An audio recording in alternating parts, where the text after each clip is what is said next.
All right, we're back. Another episode here of the RAN1RADIO podcast. We're here with the appetizer aficionado as always. Kool-Aid, what up? And today we have a great story for you. We have a crazy story. We have Ramsey Denison, and we also have, you're the producer? Executive producer, Randy Wiles. Randy Wiles is in the building with us today, and they have a movie coming out about what happened in Vegas, and that's the title of it, What Happened in Vegas. Now, Ramsey, give us a quick rundown and then we'll break it down. Okay, so What Happened in Vegas is a documentary about the Las Vegas Metropolitan Police Department. And the movie starts out with this crazy story of how I was literally beaten up, arrested, and thrown in jail by an LVMPD officer after I called 911 to report him for abusing a stranger. It's a true story that happened a couple years ago, and I just thought, you know, in a town where you can get beaten, arrested, and thrown in jail just for making a phone call to report police brutality, because you see somebody getting beaten up and you call, and then the officer thumps you and gets away with it. Like, what else has the Las Vegas Metropolitan Police Department gotten away with? So the movie starts with my true story, and then I examined other stories, and I was just shocked by the outrageous lack of accountability and how video would conveniently go missing, and just, you know, lies on police reports, and it was very interesting. And I was also shocked that this kind of thing was happening in this day and age. You Exactly. know? And so, you know, the movie kind of examines this wildly out of control, corrupt police department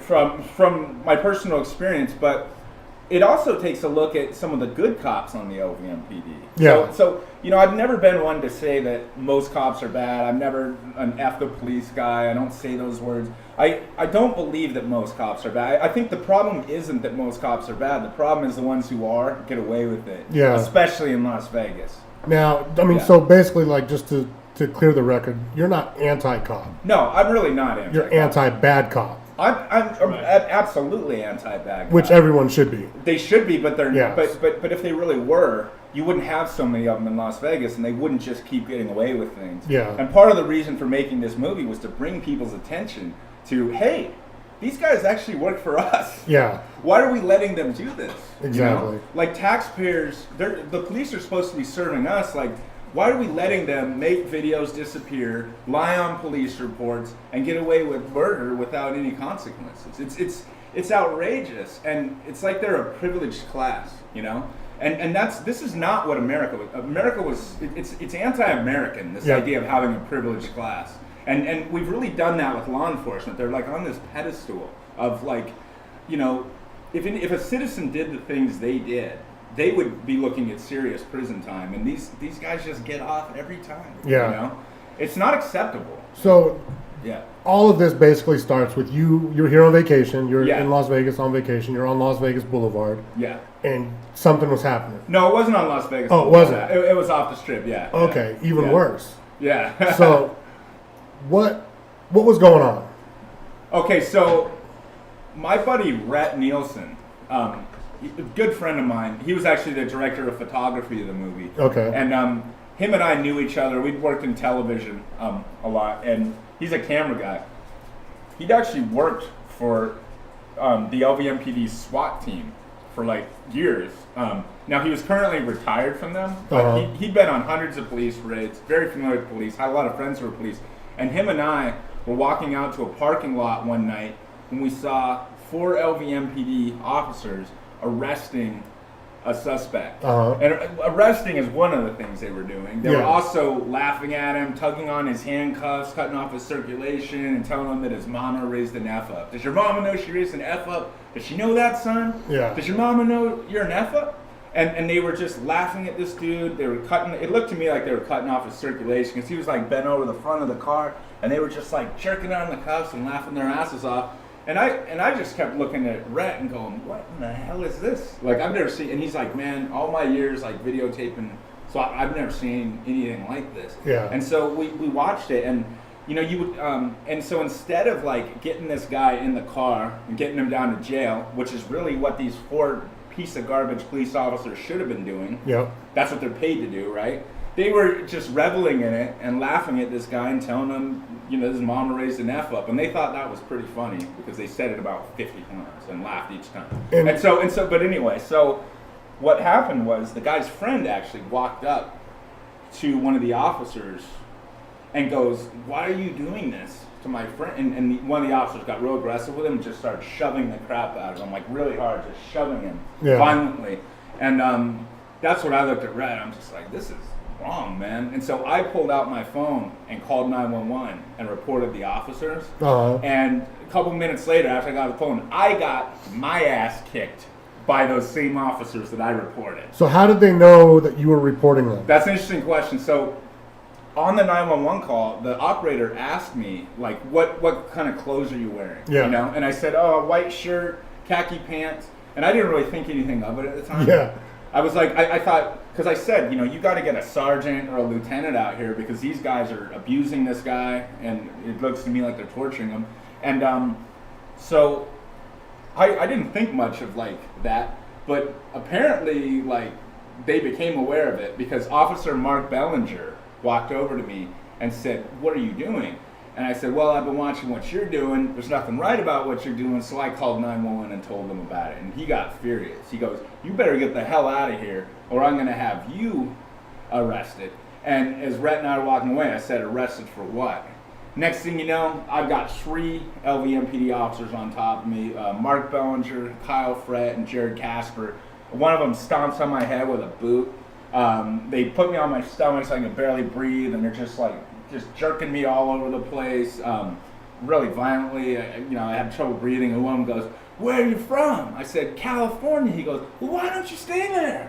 Shit. And so like this went on for like a long time. Like they ripped my clothes to shreds, and they're like I have this giant hole in the crotch of my pants. And then they finally bring me up, and I was shocked to learn that I was being charged with the crime. Me, the guy that just beaten up, was. And I was like, wait a minute, you guys attacked me, and now you're charging me with a crime. Yeah. And what happened is that, I called for a sergeant and lieutenant with the 911 call, and that guy showed up. And I've never been able to identify him. He's never shown up on a police report. And he kind of like talked to me, and I told him, I looked him right in the eye, and I told him what happened, and that this was wrong. And he went and conferred with the officers for a while. And I'm just kind of standing there in handcuffs. What do they charge you with? They charged me with battery on a protected person, but see, they had to do that to hold me. They were going to teach me a lesson, but then they dropped that charge because okay. So I went to Clark County Detention Center for 3 days. Okay, and that was what you were charged with, was battery on a protected person, which is a pretty serious charge, and which was complete asinine BS because. I mean, I got tackled, and when these 3 officers ran at me, maybe I went like I was just shocked. Imagine somebody just charges at you, and you just kind of like, what's going on? And so but I definitely wouldn't. I'm not stupid. I don't mix it up with cops. Yeah. That's like I'd never been arrested, never been in any trouble. Zero criminal record. No, 0 criminal record. And so I go to jail for 3 days, and then when I go in front of the judge, not surprisingly. They changed the charge to resisting arrest because they knew it was BS. Yeah. They did that to teach me a lesson, and the lesson was, don't you ever call us on our stuff. Yeah, mind your own fucking business. We'll show you, tourist. Yeah. Wow. And so it got changed to a low-level misdemeanor, and quite honestly, I just wanted justice. So when I got out, like I called up Internal Affairs and reported it right away. And at first I was encouraged because Internal Affairs did open up an investigation, but ultimately Detective Michelle Jotz and Christopher Little, I guess they think it's okay to beat up, arrest, and throw a citizen in jail just because they called 911 to report police brutality because they decided that the officers had done nothing wrong, for doing this. And I was just like, I was shocked, So they did an investigation, and they said... Yeah, on themselves. They did an investigation on themselves and decided that they themselves didn't do anything wrong. Because that's acceptable. Yeah, and because they're ridiculous. Whatever, yeah. So that was the spark that ignited this fire. Well, and it wasn't like a revenge. It was like, my God, in a town where you can get beaten up, arrested, and thrown in jail just for calling 911 to report police brutality, like, what else has the LVMPD gotten away with? So it became this probe. I mean, the movie just starts off with my story, but it doesn't stay on it very long. And so then I started looking into these other cases where video conveniently disappeared, and the words on the police report were like ludicrous and didn't match what 10 eyewitnesses had said, and I came to realize, like, oh my God, this is like a blatantly corrupt police department. Do you have any citizens are letting it happen. Any specific stories you can go into? Definitely. I mean, we take an in-depth look at the Trevon Cole case, the Eric Scott case, the Stanley Gibson case, and we even end the movie with the Tashi Farmer Brown case. That Tashi's the most recent one, right? Yeah, that one happened in May. So that was just. So we really kind of take a look. But to me, the most dirty case that I can think of was Trevon Cole. Okay. That one. Are you familiar with that case? It'll probably ring a bell once you start to talk about it. Yeah. Okay. So Trevon Cole was he was selling. He was a super low level drug dealer. He was also like working at or like drug dealer isn't even the right word. He was selling a little bit of pot. Yeah. He was like, hey man, you want $50 worth of pot? Yeah. Okay? He was that guy, but he was also he worked at like a clothing store, and he was a stellar salesman. He was like on track to work in management. Out of like 60 salesmen, he was like in the top 5. How old was he? Really good kid. He was like 20, 21. Okay. And his wife, or not his wife, his fiance Sequoia had just had a baby, and so that kind of like lit a fire under him. I've got to provide more and stuff. So that's when he started selling a little bit of weed on the side. And this LVMPD detective. And I hate to even call him a detective because really, I mean, but he's really just, but his name is Brian Yant. He was, so Langley Productions, who does Cops. Yeah, they were, following Metro around. Is this the kid that was in handcuffs? No. Okay, go ahead. Okay, so Brian Yant, in my opinion, saw his big moment in the sun. He's going to be on Cops, okay? So they had this. You're talking about a kid who sold like $50 worth of weed or whatever, and Brian Yant, like, they needed to. I mean, they could have just arrested him going to like 7-Eleven or whatever, but that wouldn't make very good TV. So instead, what they did is he falsified a search warrant. He used a different Trevon Cole with a different criminal history, 100-pound weight difference. So he used a different Trevon Cole to get a warrant. Like based on priors? Yeah, but it wasn't even the right guy. This other guy had a criminal history in Houston, and Trevon Cole had never been to Houston. Yeah, he would have been underage, wouldn't even been on his adult record. So he falsified a warrant so that they could do a no-knock search warrant, which is, and why did they do that? In my opinion, to make good television. For sure. And that was so what they ended up doing was they, I think there was like 6 or 7 officers. They barged into this guy's apartment, Trevon, like past midnight, and just like, he was like flushing a bag of marijuana down a toilet, and Brian Yant kicked open the door and shot him in the head and claimed that he made a furtive movement. I do remember that one. And what makes this case so tragic and so sad is that, we interviewed in the movie, I talked to people who knew Trevon well. I talked to his store manager, and Metro, what they often do is they're really good at vilifying the people that they kill. You guys call that character assassination. Character assassination. And so they did a really good job of that on Trevon Cole. And frankly, for a while it even worked on me. I just thought, oh, this is a drug dealer who got killed. Then I started talking to people who knew him, and I realized this was a good guy. Like, he was a top 5 salesman in the store, on track to be management. He was selling a little bit of weed like about 80 million other people in the world have done. Yeah. You know? And he ended up dying because of it, and this piece of trash, Brian Yant, completely got away with it. And now he works at the Police Protective Association, makes over $100,000 a year, and get this, one of his jobs is to counsel other officers on shootings. So you have this guy, and get this. Like PTSD counseling? Yeah, so Trevon Cole wasn't even the first guy he killed. That was the 3rd guy that Brian Yant had killed in 10 years on the force, and this piece of trash like Cobra. is like now working at the union and advising other officers on how to handle shootings. It's like, are you guys kidding? Like, are you trying to be ridiculous, or are you just like giving the public a middle finger because it's just so contrary to common sense to do something? So that like was his third. Yeah, and I mean, frankly, this dude should have been fired, to say the least. And if you ask me, the guy belongs in a prison cell. Yeah. But That's none of crazy. that happened. He's over there at the Police Protective Association collecting a big paycheck and counseling other officers on how to handle shootings. I mean, so my movie, What Happened in Vegas, examines cases like this and really takes a deep dive into, the falsification of search warrants and how Metro assassinated Trayvon's character.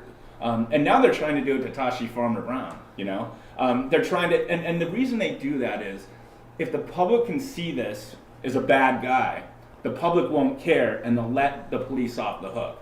So it's evil. Yeah. And it's selfish. And the LVMPD does it time and time again because they, dirtying up the dead, if it gets them off the hook, they're willing to do it.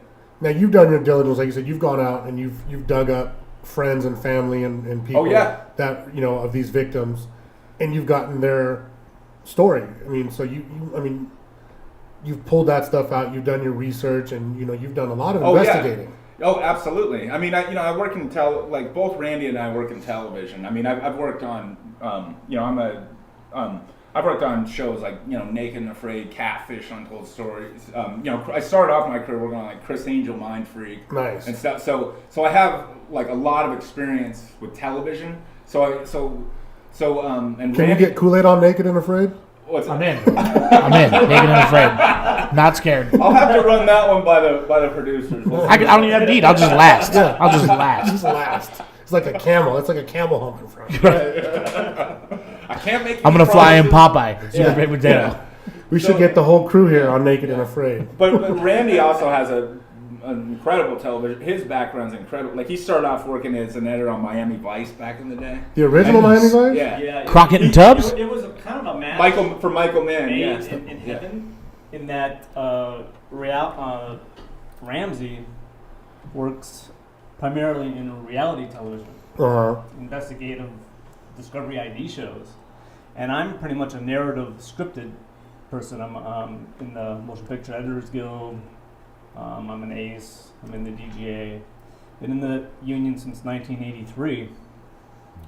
And one day, ironically, I was working on a show with Ramsey, a reality show.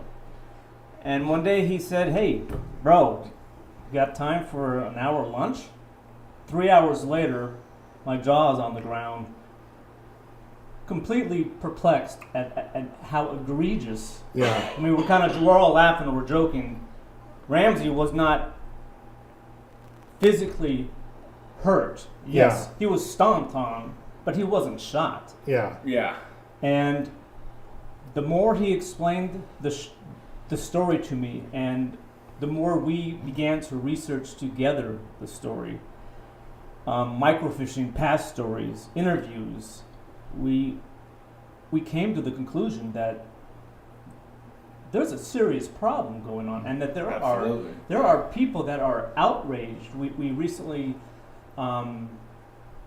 started advertising for Facebook, on Facebook, and we've been boosting our spots. And what we deduced from this is people have so many similar stories as Ramsey's, but they don't have an outlet. Yeah, and they're angry, but I mean, our inbox just blows up all day long with stories about mistreatment from the LVMPD. Yeah, and I never really anticipated how much support we'd get. I anticipated the opposite, and I've gotten some of that too. Maybe I've that definitely could gotten be... people I got one guy. He's like, "I hope the LVMPD assassinates you," and his thumbnail was like a gun. Yeah, Jesus. like, "Hey, thanks. You have a good day too, bud." That's crazy. It's kind of like kind of like what you guys are doing is kind of a lot like David what's his name, Paul Ides, or the guy that does like the missing people, missing 411. He does all those crazy books about missing. Yes. But like you guys have dug into this the same way he digs into that stuff. Like these are cases, like you said, that mostly just get passed over, and no one's like you said, people are upset, but they don't have an outlet or the means or even the will. A lot of people are like, fuck it, I got to go back to work tomorrow, and I'm just glad I didn't lose my apartment, Right. or I went to jail was, arrested, Yeah. unjustly or whatever. But I mean, I just felt like, hey, it's the truth. This is the truth. This is what really happened, and I was able to move past what happened to me. Yeah. But what really I thought was, and then it became the focus of, my God, I mean, like, other people have done nothing worse than what I did and gotten killed. yeah, And it's not, in my opinion, it's not a coincidence that a lot of those people were black. mm-hmm. And I honestly think that the same thing that unfolded when I was black, I mean, there's a good chance I wouldn't be here right now talking to you. That's just my opinion. I can't prove that, but I think. Now, do you think these are cops that may have made like, obviously they made the wrong decision, but do you think there was like intent before that, or do you think that like once they fucked up, like you have a I think they lost accident. their temper. I think Mark Bellinger, Kyle Frett, and Jared Casper were furious. I think, well, actually, they were having a great old night. Yeah. Tugging on this guy's handcuffs and telling What him part that of town his was it? You said it was off the strip. What part of yeah, town? it was like let me see. Where is it? What Yeah, hotel were you by? like kind of over there by Spring Mountain Road, I think. Okay. Yeah, Like yeah. Twain. So they were just like, so they were having this great night, showing this, playing with this jerk and tugging on his handcuffs, and then this citizen comes along and reports them, and they're going to be in trouble for it. Mm-hmm. So I think they lost their temper, Yeah. and they're going to thump on this guy. I think what happened is Mark Bellinger snapped because he was furious when I said, I've been watching what you're doing, so I called 911 and told him that. I mean, you could just his face; he was furious. Did they have body cams at the time when this No, happened to you? they didn't. Figured, of And course. that was convenient. And I wanted to, That was the green light. One thing I don't remember if I told you was so after Internal Affairs, like when I reached out to Internal Affairs, I immediately tried to get a copy of the video because this happened in a parking lot. And there was cameras everywhere, and was told, oh, you know what? The cameras weren't recording that night. We don't always run those cameras. Yeah. That's what they said. Crazy. They, and it's like, do you think I'm stupid? Because I think you're a liar. Well, And you they're, gotta and put they're the- like, well, tough. It's on private property, and we don't have to see later, sir. But Tell can me, tell me about the journey you had to go on. Like, you had to go on like this quest just to get your 911 tape. Yeah, and that was real interesting, and that was where my journalism background came in, because they made it very difficult, actually. Yeah. Like, I tried it through traditional channels, like, just start, and they'd sent me on this circle, but then I remembered something because I work on a lot of true crime shows, Yeah. is that, a lot of people don't know this, but a lot of police departments have, like, a media lab that's just, like, completely apart from the police department, and they have, like, and in this media lab they store all the like mug shots, fingerprints, and that's all the building is. And so I just know from like working on crime shows and stuff that you have that's where you get 911 calls and mug shots and stuff. And so And anyone can get those? That's public? yeah. If you have to have like the identification number of the arrest. Okay. Like the And, event number? Yeah, Okay. or it's like a arrest number or something, I think. Yeah. And then what it is like, and the 911 call I think was $47, if I remember correctly. So I sent a check to this. I found out, and it's interesting. They make these media labs hard to find. Yeah, Like, I have to go to them for the bail bonds office to get mugshots. You know what I'm talking about. You know the one I'm talking It's like about. It's on the Decatur. edge of town. Now I want to ask you a question. If you wanted to find that, could you? Like online? I'll tell you what. Yeah. Tell you what. I know where it is. Right. I've been there multiple times. I get lost every time going there. I don't think that's a coincidence, and I don't think that It's not marked. No. It's in Yeah. it's in one of those like It's tilt very up warehouse obscure. buildings. It's on the edge of town. And so once I found that place, I actually just sent off a check, to this obscure building. Yeah. And it took a great deal of work to find the address and stuff. And then I was pretty shocked that 2 weeks later, like there it was, my 911 call. And They mailed it to you? yeah, they mailed it to me on a CD. Nice. And along with my mugshot. Nice. And I think that was another $2. Yeah. So, and I kind of feel like now they're kind of wishing they didn't send it. Because that 911 call is what starts off the film. Yeah. And it's pretty hard to justify, even when you lie on police reports. I've and listened stuff. to it a couple times. Yeah, it's crazy the way it starts out. Well, I don't know if you listened to the whole thing. The whole thing, yeah, just from the trailer, but Yeah. but there's a longer version of it, which I'm gonna release closer to the movie. But Nice. yeah, I mean, it was just kind of incredible that, and I don't think they thought that this would be what it is. Yeah. Yeah, I don't think they thought that. I think they're relatively used to this. You know, I think the LVMPD screwed a lot of people, and most of those people don't have the means or ability to really fight back in a way that can expose the truth to mass audiences. Yeah. I wish they could, you know, but I think, and so a lot of those people have come to us, you know, and just told us their stories, and even former LVMPD cops. It's interesting. They don't just, they also like screw their own over. Yeah. Like a lot of former LVMPD cops have come to us and said that like they reported a superior for corruption, and next thing you know, they're in internal affairs, and they're like out of a job a couple weeks later. And I mean, I've gotten enough of these emails where I really do think that there's something to it. There's that. What's that series or that 7-5. The 7-5. You guys Cops watch don't rat that? on cops. What is man. it? It's the 7-5. It's called the 7-5 out of New York. It's a documentary. It goes over some of like the corruption side of like New York law enforcement, and it's crazy. When did that come out? It came out on Showtime, I think. I saw it like 6-7 months ago. The It's 7-5. called the 7-5. Yeah, And it's look at about this the guy. 75th precinct in New York. And this dude, Mike Dowd, like literally, he would tell you, like cops. If you rat on a cop, that's your worst nightmare. You know, Worst nightmare. He goes into the term, was it good cop?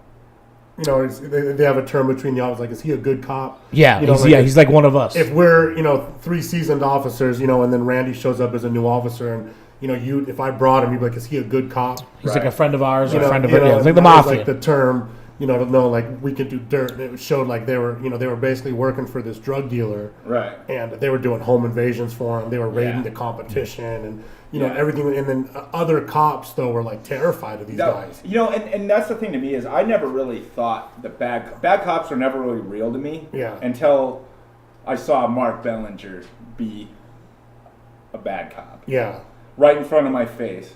And when I read that police report filled with fiction, and the guy who wrote that report, Cole Erskine, if the cop thing doesn't work out, hey man, give creative writing a try.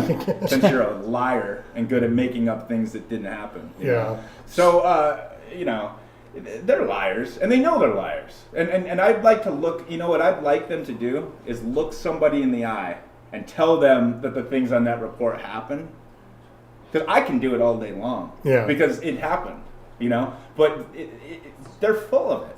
And they know they're full of it, and I would love them to look somebody in the eye and like take all 3 of those cops and like have them tell their story. Have you come across any stories like similar to yours where people had called the cops and then they turned on them?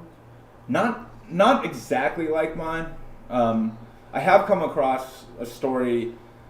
There was a guy, Mitchell Crooks, who was just kind of like videotaping the cops. Mm-hmm. And so he wasn't breaking the law. You're allowed to do that. Or actually, Kelly Patterson. Are you familiar with him? I'm not. He's a local activist. He was just filming the cops one day, and he's filming somebody get arrested, and they thumped him just for filming them. Yeah. Which you're allowed to do. That's kind of like... and again, of course, that officer wasn't disciplined. Not here in Nevada, but what's the Right. guy's name? I can't remember his name. The one that was killed outside of the convenience store where they shot him, they killed him, whatever. I can't remember, but someone had videotaped it. The convenience store. And it was, I forget, oh man, what was the guy? What was his name? Wait, are you talking about Ferguson? Not Ferguson. There was another guy, I can't remember his name. He had videotaped officer involved shooting where the guy died. And long story short, that guy that turned over the videotape to all the media outlets, his life's been hell. And I can't remember. Wait, you don't mean Eric Garner. Garner's the one in New York, There was right? a guy named Ramsey Ortega. Uh-huh. Okay, so Ramsey, and it's it's tough. Yeah, the guy who's selling he's got the cigarettes same and shit, name yeah. as I do, but so Ramsey Ortega is the guy who actually filmed Eric Garner I think that's what getting he's killed, and his life turned into hell. Yeah. Okay, so immediately after that event, like he had like NYPD camp, and next thing you know, he's brought in on like all these charges and everything, and it just does seem kind of coincidental, doesn't it? Yeah. And I mean, to me, but I'll say one thing about that guy. I'm so glad he was there, and I'm so glad he videotaped it, and I'm so glad Ramsey Ortega had the courage to share that with the world, because to me, the Eric Garner thing was a Now you just cover Metro. yeah. I mean, so that's the crazy part. You're just covering one Right. Entity department. Yeah. And this is a nationwide thing where people are. It's kind of a weird time where people are like starting to be afraid of the police. Right. Not starting. I mean, they definitely are. Right. And it's been going on for a while. I think it's because of cell phones. I believe the police have my personal feeling is that the police have long been corrupt and long done a lot of bad things. Yeah. And that I honestly believe that little invention, the camera phone that everybody has, I believe that's why all these because you can't, unlike police officers, video doesn't lie. Yeah. And when you see it happen, it's real. There's been a lot on video. Yeah. I mean, not necessarily here in Vegas, but there was that one girl who she live streamed it. Remember that one? Where was she at? In the car? They were. Was this in Dallas? The one outside The Dallas? concealed carry, allegedly the concealed carry guy, the guy they smoked him right on there, and he was live. She was live streaming like the whole thing. Oh, really? And he just slumped over like next to her. Yeah, it was crazy. Yeah, he died, and he died live on Facebook. That was like crazy, Wow. And then that video got edited, but a lot of people were able to they filmed it with their phone, and then it's out there. It's crazy. Right.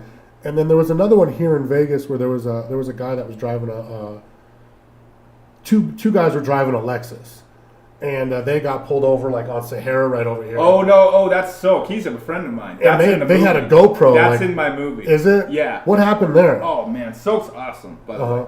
So he's actually become a friend of mine. He lives right here in Vegas. Actually, just not too far from here. It happened like right here. Yeah. So Silk. And by the way, that one's going to court on, I believe it's June 28th. Okay. He's getting a trial. He has an awesome lawyer. This guy Steven Stubbs. I know Stubbs. Yeah, Bowtie. Bowtie. Yeah. So Bowtie and Silk became my Shout out to friends through that Bowtie. case. He's coming. He's doing a podcast with us soon. Yeah, Bowtie's awesome. Yeah. I didn't say what. And I hope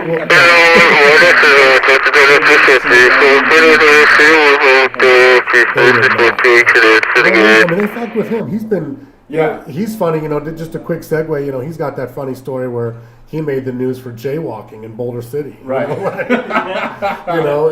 That's just because, and like I said, we're having him. He's going to come on. He's great. He's awesome. He's got just stories, and his Facebook live posts are amazing. Yeah. Well, anyway, back to Silk. Yeah. So that's how I came to know Bowtie and Silk. But so Silk was, he's actually a really smart guy. I mean, Silk is like a union heavy.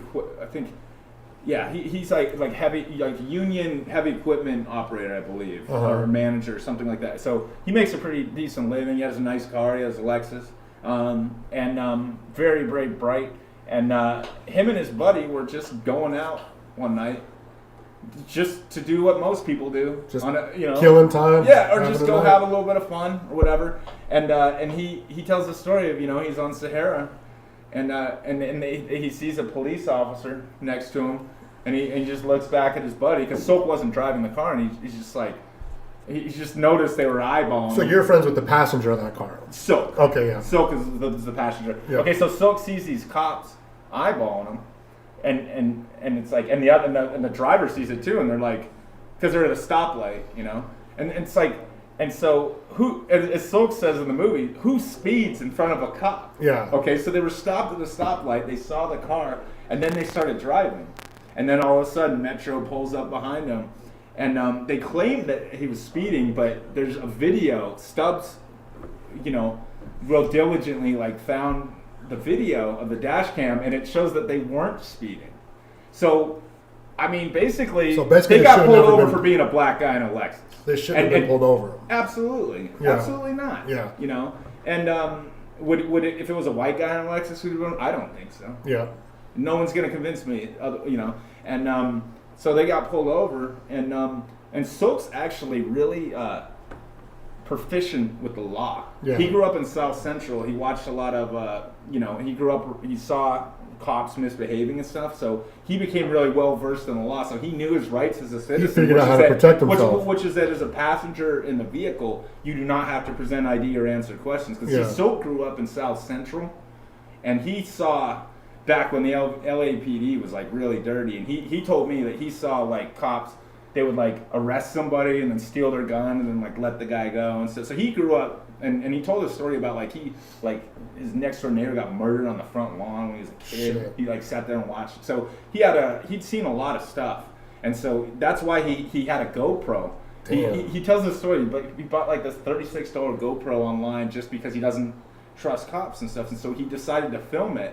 And the interesting thing is these stupid ass cops didn't realize that he was filming it. Yeah, he had just set it down on the middle. One of these bozos says, "Do what you gotta do, because we gotta find something." He says it on camera. Yeah, I heard it was like one of the cops said, like, "Did you find anything?" That's in our trailer. Yeah, well, you remember that's in our trailer. Yeah, that's So, right. That's in the trailer. Yeah, so this bozo says that, and yet they still bring in Sulk to jail. You know, it's like when they screw up, instead of admitting they're wrong, what they do is they just keep lying. Yep. And you know, and that's what they did in my case. I believe it's what they did in Sulk's case, and they do that in many cases, you know. And it's sad that they get away with it. I feel like the LVMPD is a police department that's treated far better than they deserve to be. I believe the public should be, I believe they should have cameras, not just on all the LVMPD officers, but the administrators. Yeah. You know, when they're up there like running the LVMPD, because I personally believe, you know, like some of their administrators are dirty as hell. Did you like, look we should into watch them at their desk, you know? When you were doing all your research, did you ever look into the coroner's inquest process? Oh yeah, with Eric Scott. So how does that work? And when the video just wasn't working that day. What's your thoughts on that the coroner's inquest, I just think in it's general? A joke. I think it's ridiculous. How does it work? Basically, it's like well, first of all, it doesn't exist anymore. Yeah, they got rid of it. They got rid of it after Eric Scott because, you know, it was becoming obvious to everybody that it was absurd. Who's Eric Scott? Eric Scott's the guy who got murdered at Costco, or shot and killed at Costco. Oh, that's and then with the video open carrying. Yeah, or something? and somehow the video wasn't working that day. Well, so what's crazy is, not to interrupt, but that's kind of my field of background is security footage. Is what I did for a lot of years, right. And so you constantly have, you know, like theft and just altercation and stuff to where Metro will request video. Right. And we don't release video unless, like, Metro, like, no attorneys. The company that I work for is very specific on this matter. And so it's literally like an attorney can open the door and like, hey, you know, we need to pull this video, this, that, and like, dude, kick rocks unless you're Metro. So it's funny being on the other end of it, because there's been times where, depending on how your recording system is set up, you can always go back in and find if somebody's deleted video. It's always traceable with some of at least the software that I'm familiar with. And it's crazy because there was an incident in 2009 where we had to pull video, and the company at the time that I was working for, I'm like, dude, they only record for like 4 days. So it's like if you come, the Metro showed up like a month later, like, yeah, we need to pull video. And they came in there and tried to like look through, and I'm like, guys, it's on a lap of 4 days. Right. So it's like if you don't come within a certain amount of time, but there was incidents where I had our corporate offices say, listen, you know, if Metro comes in, you need to back before they're even allowed in the room and this and that, because we were only going to disclose like certain things based upon, and then if you got like some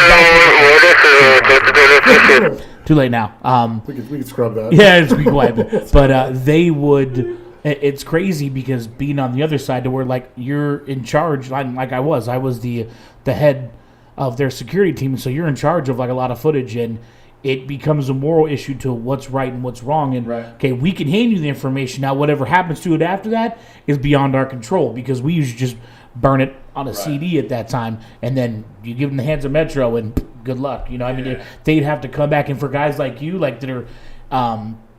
Even like we had a situation like on documentaries with like wrongful deaths, and a guy was doing a wrongful death documentary and came up, and there was an incident tied to the company that I was with, and like we're like, yeah, it's not gonna happen. Like you need to go get an attorney, and then you need to show up with Metro in order to release it, and then nothing ever happened to where magically video disappeared. But there was one case that I was involved in where they couldn't see a section of the film.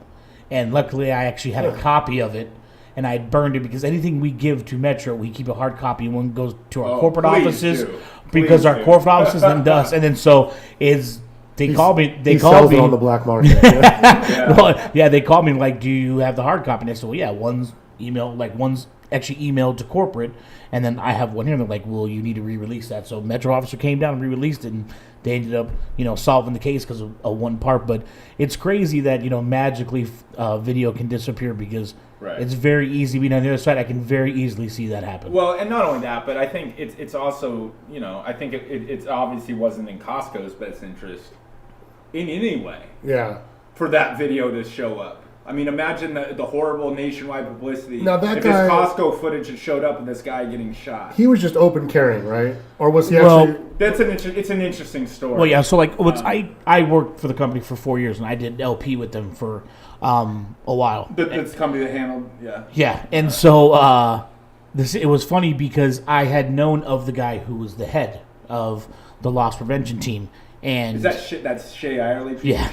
Yeah. That guy. So that like nobody really liked him, and as I was going out, he was kind of coming in, and it was crazy because I remember hearing the story, and my buddy is was manager at that property of when it was going down, so he called me, and because the business that I'm in now, I'm very familiar with like firearms and that and the security, and he was like, "Dude, it's getting crazy, at this store and blah blah blah." And apparently, what happened was that he had multiple firearms like on him, and he was like putting water in and out of his bag, and he was acting really weird, and I guess he was just not following what the instructions per Metro is what we got, because that's how they spun it. That's how it was kind of said to the media.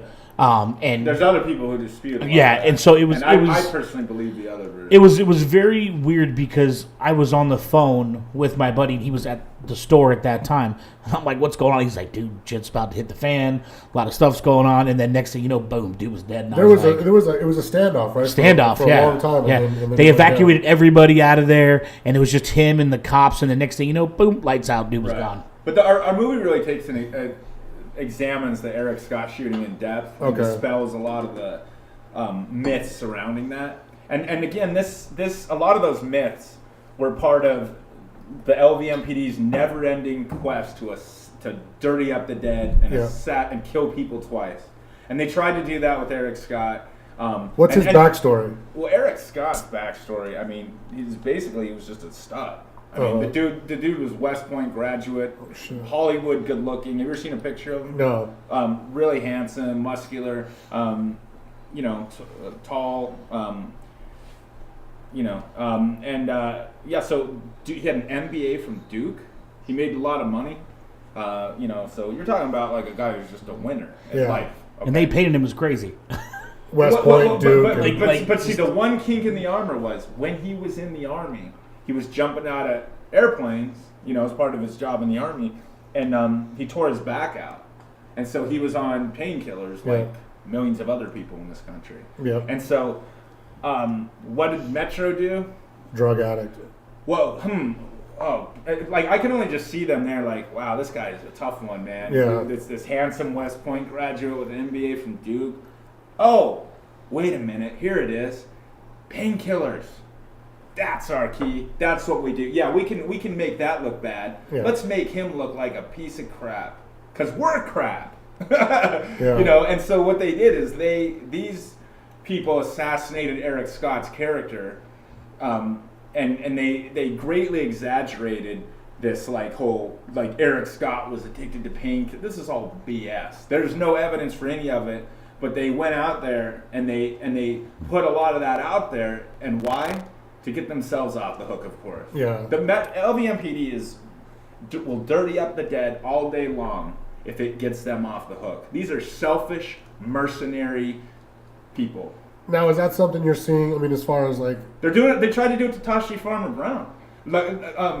So after he got killed, have you been able? I mean, I know that was super recent. I mean, that's not even a month old, is it? No, it's not even. Well, I think it was on Mother's Day. Yeah. I think it was May 14th. So I think, what's today, June 14th? Yeah, so it happened exactly a month ago. It happened on Mother's Day. Not for just so anybody listening. I'm unfamiliar with the story, so it's kind of out in the dark. So kind of paint it for us a little bit. Okay, so Tashi Farmer Brown was at the Venetian, and he went to LVMPD officer Kenneth Lopera for help. It's a little cloudy, what that help was. Yeah. Because that video footage wasn't really released. There's the story is that he said someone was after him or someone was chasing him or something. Okay, so he went for help, and for whatever reason, he felt intimidated, I think is what a lot of people were saying. So he ended up running away from the officer. Yeah. For whatever reason, he ended up running away. And he wasn't detained or... No, so Officer Lopera started chasing him, but the problem is he didn't do anything. Yeah. He ran away, through a casino. Okay, and so, I mean, so Lopera tased him like 7 times, and then put him in a legal chokehold that even the department says is not regulated, and it ended up choking him to death. Like rear naked, or like was I didn't? It was I forget what it was like a UFC move, is what a lot of people said. And so, but it was not.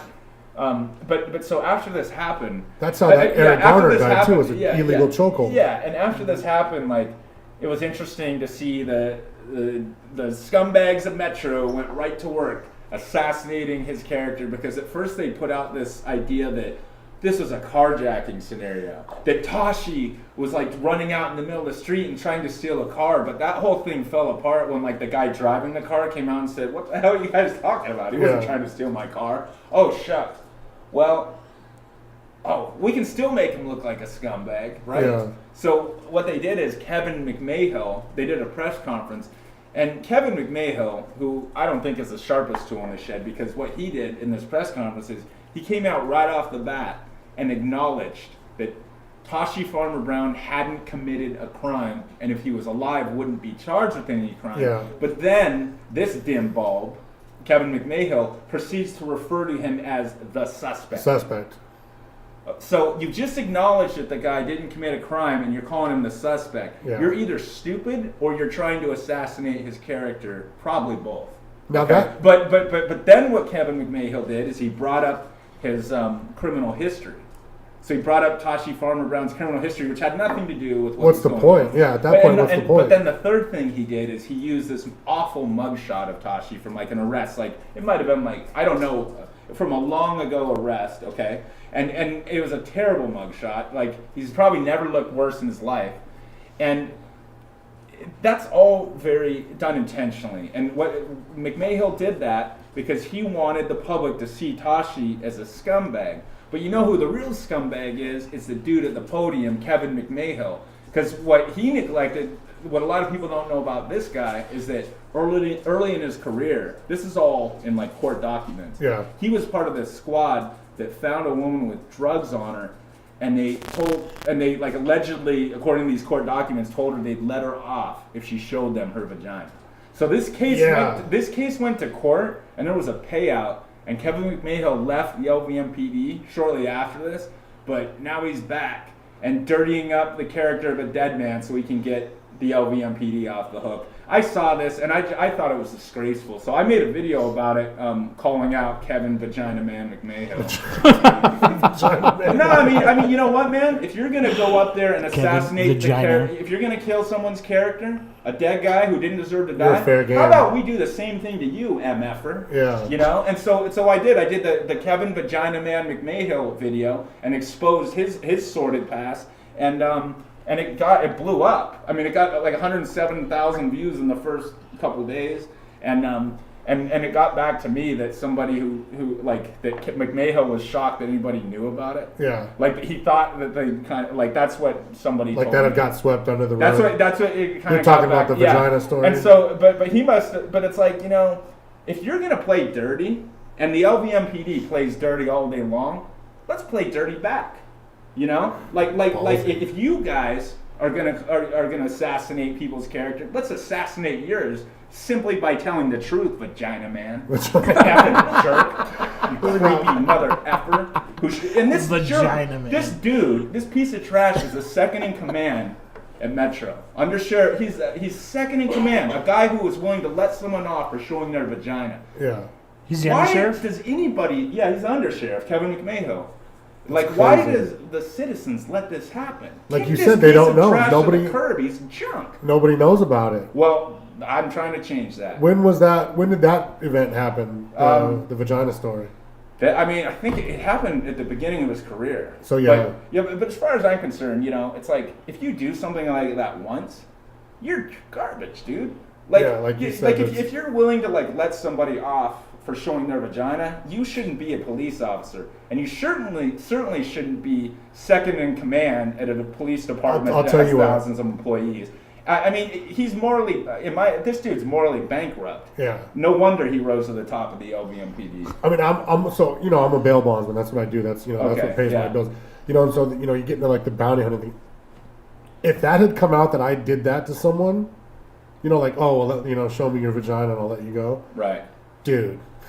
Yeah. Game over. License, not the out. LVMPD. license gone. You can be Assurities Sexual none. assault, you know, possible, you know, prison time for sure. Right. You know, I mean, I couldn't wiggle out of that. Right, but Kevin McNagel just got delayed for a couple years. You know, came I mean, back until people forgot about it, and Even Vagina Man is back. Even if the You know? accusation was made, Right. you know what I mean? Not even if it happened. Even if the accusation was made, it'd be hard to, Yeah. you know, come back this from something like there was that. a freaking payout.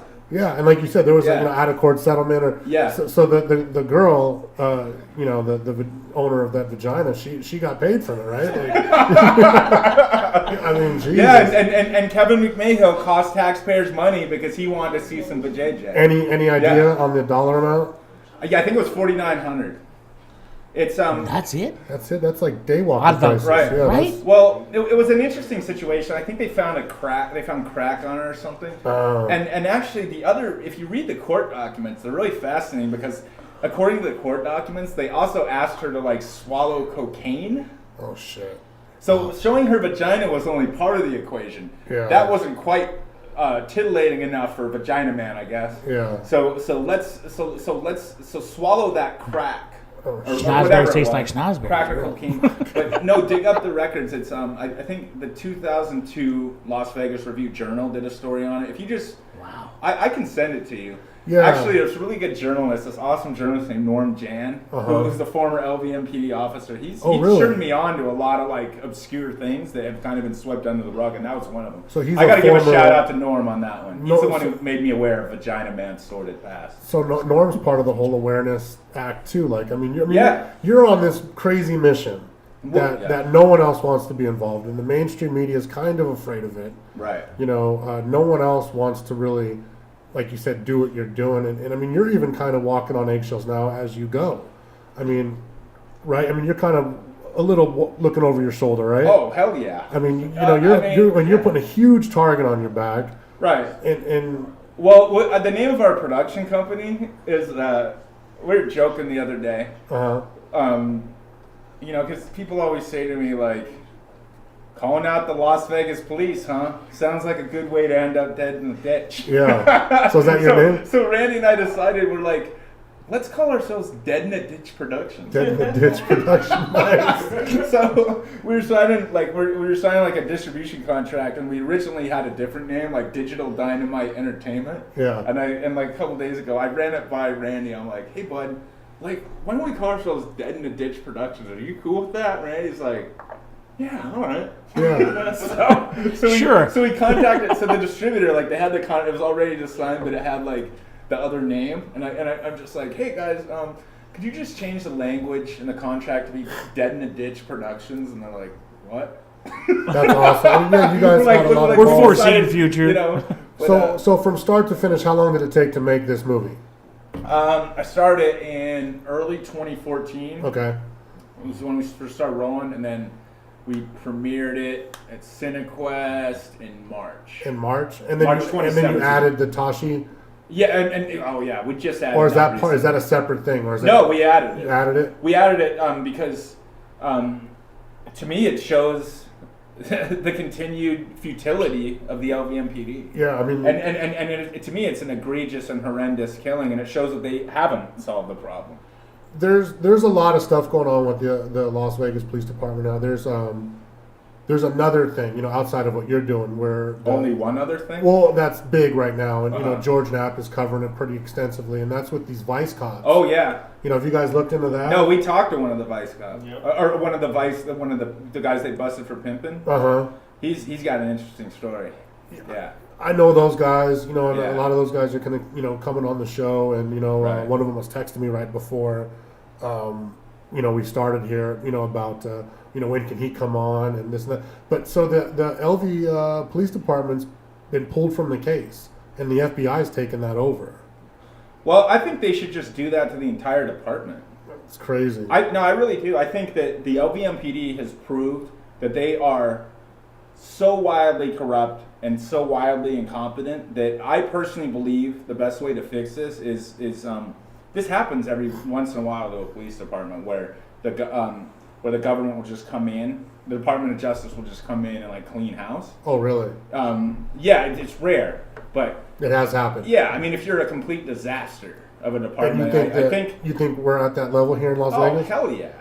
And so that would. And I think if that had happened a couple of years ago, there'd be a lot fewer dead people on the streets. Yeah. You know, that's my opinion. I think just this department.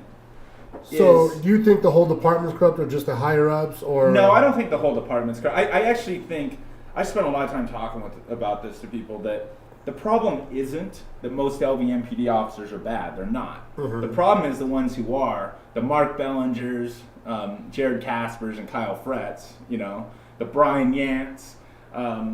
You know, the Doug Gillespies, the Kevin Vagina Man McMahill. I was just going to say, the vagina guy? They get away with it because the leadership is dirty. So the machine itself, the higher ups, the ones running it. Yeah, and actually, like... The machine. It's the heads of the department who are behind these character assassination strategies. And in my opinion, it's the heads of the department that do things like, you know, make video disappear in the Eric Scott case. Decision makers. Yeah. No, but so yeah, I mean, and not only that, I mean, are you familiar with Doug Gillespie's wonderful past? No, fill me in. Okay, so Sheriff Doug Gillespie. I love it. I'm ready for it. So he, like, I mean, this is like Vegas' worst kept secret. Like, cops, I've heard this from so many different cops. Like, Gillespie had allegedly, like, had the police called to his house for domestic violence. Like, many cops validate this. And a couple hours later, it was changed to a burglary alarm. And there was an officer named Lori Bish, who even, the video of this is in our film, What Happened in Vegas. She went in front of a group of people and even said that there was a domestic violence call at Doug Gillespie's house. And Lori Bish was like, this is an LVMPD officer, and I believe she worked on that beat at the time. Yeah. Okay. She even went in front of a crowd of people and said that Doug Gillespie had a domestic violence call to his house, and a couple hours later it was reported as a burglary alarm. Wow. Okay. So you even have an officer report, and then what happened? And by the way, like changing, things on scope, that's a federal crime. Like that's a felony. Yeah. And what happened to Dirty Doug? Nothing. And he was just a regular cop at the time? You know, he's a sheriff. Oh, this is why he's been the sheriff? Yeah. Oh, shit. Wow. And, I mean, that's why I call him Dirty Doug. Dirty Doug. Dirty Doug. Did he take over for Lombardo? Or? No, he was before Lombardo. Yeah, Lombardo's Yeah, he was the piece of crap who anointed Lombardo. Lombardo's active now, right? Yeah. Yes, Lombardo's the current piece of crap. Who was put there by piece of crap Doug Gillespie. Yeah. That's crazy, man. So the movie now, when can everybody see the movie? Well, it's going to be, we're opening in theaters in Vegas and LA in August. And then... do you know what theaters you're going to be in? Is it film festival or is it just going to be... No, I'm talking like theaters. So you're done with the film festival stuff? You're done with festivals. Okay. And, you know, we have a distributor, we have an educational, and we have a main distributor and educate. So we have two separate distributors. Nice. So we're going to be opening in theaters in Vegas and LA in August. Okay. And then it'll probably be more widely available by, I'm going to guess, October, November. Okay. Like on iTunes, etc. So, I mean, are you going to do like a big premiere or is it just going to come out? No, I mean, we're going to spend a lot of time like making sure it has a footprint here in Vegas. But I'm guessing like as far as like big party wise, you're going to do that in LA, right? No, I want to do that in Vegas. Are you going to do that in Vegas? I'm a little scared to throw a party in Vegas. That's what I'm saying, yeah. I mean, it doesn't seem like a good common sense move. Yeah. Vagina Man. When you made a movie like telling the truth about their police department, like who knows? Like Vagina Man could come swooping in. Just throw it in Henderson. With the warrant. Yeah. Throw it in Henderson, bro. You bet. Yeah, Green Valley Ranch. But maybe I'll just make sure there's some attractive woman on hand. Yeah. That like if Vagina Man comes after me, that like they'll be like, hey Kevin, just throw some vaginas at him. Kevin, hey Kevin, look at this. You know. Is he gonna wear like a V t-shirt? And maybe Vagina Man will let me off the hook if I just keep a couple attractive women around. Since that worked in the past. I mean, that's if I do throw it here, I'll have to implement that. Nice. Yeah. So and then eventually they'll be able to order a DVD or something on your website or something. It'll be on like Apple, iTunes, Amazon, all that stuff. Which festivals did you guys do? We did CineQuest, we did Newport Beach, we won Best Documentary at Las Vegas Black Film Festival. We did others as well. Thin Line. Yeah, Thin Line. I'm forgetting a couple. That's a lot of work. Yeah. That's a ton of work. Yeah. Just the process of getting into the festival. Yeah. Getting people that are at the festival to screen it. You know what I mean? Like that's a ton of work. It was fun. We had a really good experience. We really enjoyed the Las Vegas Black Film Festival. The woman who runs it's great, Miss Michelle, and they loved the movie. They appreciated the movie. They felt like the movie told the truth. Yeah. Well, I mean, and that's the thing. You're not. It's not fictional, and it's not. It's not made up. All you're doing is just retelling a story that's. You're telling the truth. Like facts are facts. Yeah. And it's like, and the movie is facts. Because the truth is, when you make a movie for commercial release, if there's stuff in there that's like false, you're gonna get sued. You're not going to be able to get errors and omissions insurance. So we're in the era of fact checking. Right. Everybody's fact checking everything. And it's like.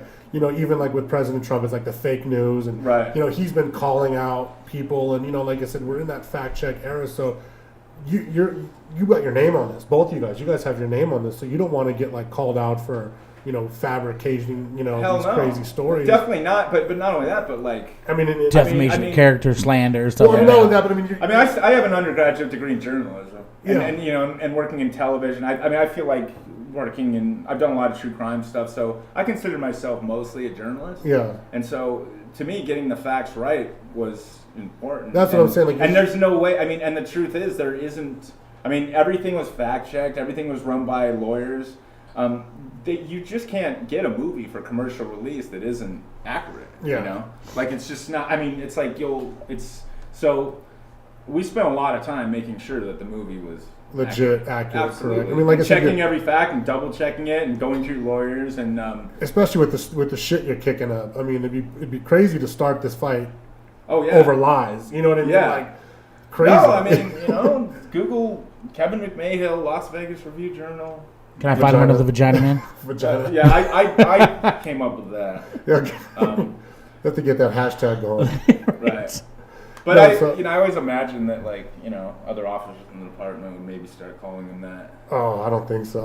No, man. I hope so. I doubt it. You hope it takes on, but right. Yeah. Well, it's one of those nicknames that people have nicknames they don't know about. Right. Exactly. Yeah. Are they like when he's walking down the hallway, are they snickering and calling him Vagina Man? Yeah, not to his face, but definitely behind his back. Yeah, he deserves it. That's hilarious. But so the movie's coming out in August. We'll be able to see it here. Yes, sir. And your Facebook page, our Facebook page is What Happened in Vegas. Okay. And it's not what happens. Okay, what happened past tense. What happened, because What Happens in Vegas is an Ashton Kutcher, Cameron Diaz movie. Yes. That is not our movie. Okay. Our movie is What Happened in Vegas. So, yeah. Plus that movie was terrible. Fuck that movie. Oh, yeah. That was horrible. So What Happened in Vegas? They could look at it, and people want to see updates. Just follow the page, and you can keep in touch with us. We like to hear from people. We like them to share their stories. I was thinking maybe you can take some of those good inboxes you were talking about. Maybe you could put them on the inside of the DVD or something. Yeah. Let those out or publish them or something. There's probably a ton of crazy stories. Or share some of my hate mail with people. Definitely put out your hate mail. I want to see some of that. Maybe you could share some with me. Well, I was thinking of doing a segment called Keyboard Tough Guy. Yeah. Because I've gotten these people who are just I hope the LVMPD assassinates you. And this one guy was like, man, I wish you were in Hawaii so I could throw your head in the sand and suffocate you. I'm like right on. An ostrich. like an ostrich. He gone. It's like, jeez, I didn't know they were that aggressive in Hawaii. I thought they were nice. Man, I didn't either. You just kind of roll out of bed in the morning with your Rice Krispies, and you're and all of a sudden you're reading about how some dude wants to suffocate you. Yeah.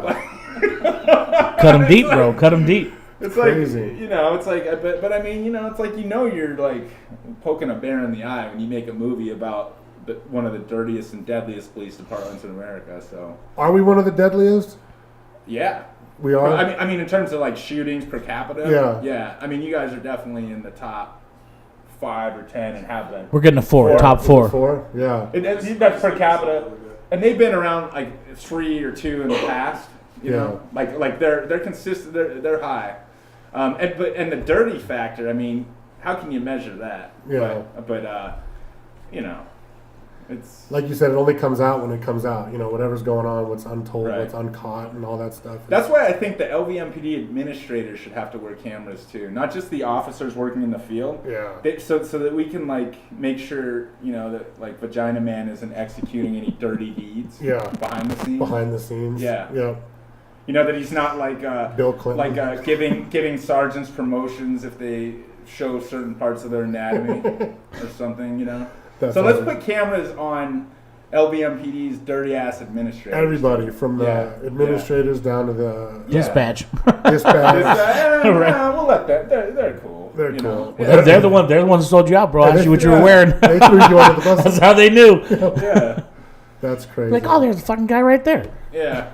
All right, we'll close it out. That was, man, it's a great story. It's I can't wait to actually see it. You know, I keep watching the trailer and stuff like that. So, you know, that's Ramsey Denison and Randy Wiles, and their movie's coming out in August. It's What Happened in Vegas, and we're just going to wait to see it. And that's it. Anything else you want to close out with? Yeah, I want to shout out to Zima. Zima? Oh, yeah. We didn't even do the Zima skit. Zimas are back, and we've had some Zima. So thank you, Zima, for that. Now, Rams, do you want to close out with anything?